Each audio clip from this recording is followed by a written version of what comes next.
एक जंगल में एक शेर रहता था। गीदड़ उसका सेवक था। जोड़ी अच्छी थी। शेरों के समाज में तो उस शेर की कोई इज्जत नहीं थी, क्योंकि वह जवानी में सभी दूसरे शेरों से युद्ध हार चुका था। इसलिए वह अलग थलग रहता था। उसे गीदड़ जैसे चमचे की सख्त जरूरत थी, जो 24 घंटे उसकी चमचागिरी करता रहे। गीदड़ को बस खाने का जुगाड़ चाहिए था। पेट भर जाने पर गीदड़ उस शेर की वीरता के ऐसे गुण गाता कि शेर का सीना फूलकर दुगना चौड़ा हो जाता। एक दिन शेर ने एक बिगड़ैल जंगली सांड का शिकार करने का साहस कर डाला। सांड बहुत शक्तिशाली था।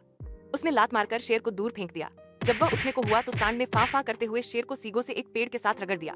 किसी तरह शेर जान बचाकर भागा। शेर सींगों की मार से काफी जख्मी हो गया था। कई दिन बीते, परंतु शेर के जख्म ठीक होने का नाम नहीं ले रहे थे। ऐसी हालत में वह शिकार नहीं कर सकता था। स्वयं शिकार करना गीदड़ के बस का नहीं था।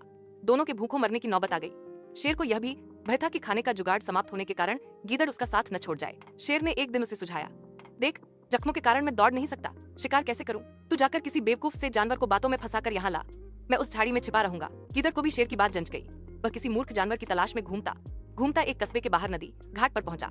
वहां उसे एक मरियल सा गधा घास पर मुंह मारता नजर आया। वह शक्ल से ही बेवकूफ लग रहा था। गीदड़ गधे के निकट जाकर बोला, पाए लागू चाचा, बहुत कमजोर हो आए हो, क्या बात है? गधे ने अपना दुखड़ा रोया। क्या बताऊं भाई, जिस धोबी का मैं गधा हूँ वह बहुत क्रूर है। दिन भर ढुलाई करवाता है और चारा कुछ देता नहीं। गीदड़ ने उसे न्योता दिया, चाचा मेरे साथ जंगल चलो ना, वहाँ बहुत हरी हरी घास है, खूब चरना, तुम्हारी सेहत बन जाएगी। गधे ने कान फड़फड़ाए, राम राम, मैं जंगल में कैसे रहूंगा?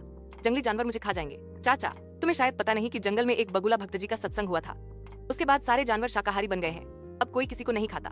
गीदड़ बोला और कान के पास मुंह ले जाकर दाना फेंका। चाचू, पास के कस्बे से बेचारी गधी भी अपने धोबी मालिक के अत्याचारों से तंग आकर जंगल में आ गई थी। वहाँ हरी हरी घास खाकर वह खूब लहरा गई है।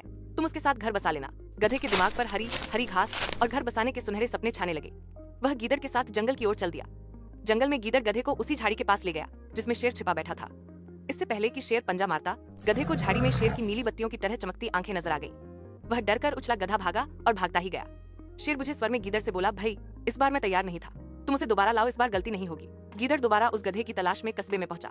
उसे देखते ही बोला, चाचा तुमने तो मेरी नाक कटवा दी, तुम अपनी दुल्हन से डरकर भाग गए। उस झाड़ी में मुझे 2 चमकती आंखें दिखाई जैसे शेर की होती हैं। मैं भागता न तो क्या कर, गधे ने शिकायत की।